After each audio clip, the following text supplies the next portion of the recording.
যেটাকে অ দিয়ে মুসা বলে। আমি 14 বছর আগে মুসা আলাইহিস সালামের শ্বশুর বাড়িতে দাওয়াত খেয়ে আসছি। অহংকার করে বলতেছি না, বুঝানোর জন্য বলতেছি। আমি চিনি ফিলিস্তিনের জমিন কোন জমিন, যেখানে এখনো 70 জন নবী ঘুমায় আছে, যেটাকে দিয়ারুল আম্বিয়া বলে, নবীদের দেশ বলে, নবীদের দেশ।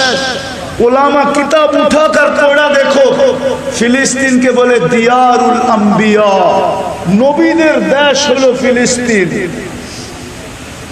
যেখানে আল্লাহ রসুলকে জন্য, মুহাম্মদুর রাসূলুল্লাহর জন্য 1.25 লক্ষ নবীদেরকে আল্লাহ একত্রিত করছিলেন।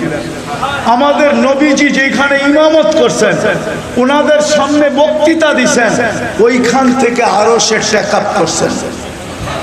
মেরাজে গেছেন, ওই জমিন 40,000 এই পর্যন্ত মারা গেছে।